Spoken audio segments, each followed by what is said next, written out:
കലാപരിപാടികൾ തുടങ്ങാൻ ആരംഭിക്കാൻ. തിരുവനന്തപുരം മേയർ ആര്യ രാജേന്ദ്രനുമായുള്ള തർക്കത്തിൽ പോലീസ് മേയർക്കെതിരെ കേസെടുത്തില്ലെങ്കിൽ കോടതിയെ സമീപിക്കുമെന്ന് ബസ് ഡ്രൈവർ യദു. അഭിഭാഷകനോട് ആലോചിച്ചാണ് തീരുമാനമെടുത്തത്. ഗതാഗത മന്ത്രിയെ നേരിൽ കണ്ട കാര്യങ്ങൾ ബോധ്യപ്പെടുത്തുമെന്നും യദു റിപ്പോർട്ടറിനോട് പറഞ്ഞു.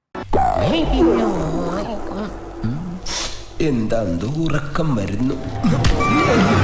കേസ് ഫയൽ ചെയ്യുക തന്നെ ചെയ്യും. മാഡത്തിന്റെ പേരിൽ കേസ് കൊടുക്കും. ദൈവമേ, മൂർഖനെയാണല്ലോ ചവിട്ടിയത്. മന്ത്രിയുടെയൊക്കെ ശ്രദ്ധയിൽപ്പെടുത്താനുള്ള ഒരു നീക്കമുണ്ടോ? ഉണ്ട്. സാറിനെ കണ്ട് നാളെ പരാതി കൊടുക്കും. ധീരന്മാരെ അഭിനന്ദിക്കാൻ ഈ ദാമോദരജിക്ക് എന്ന് സന്തോഷമുള്ളൂ. സർക്കാർ അങ്ങനെ വർഷങ്ങൾക്ക് ശേഷം ഞാൻ ആൺകുട്ടിയെ കണ്ടു. താൻ മദ്യപിക്കാത്ത ആളാണ്. എന്റെ ഭാഗത്ത് നീതിയുണ്ടെന്നും പേടിച്ച് പിന്മാറാൻ താൻ തയ്യാറല്ലെന്നും യദു പറയുന്നു.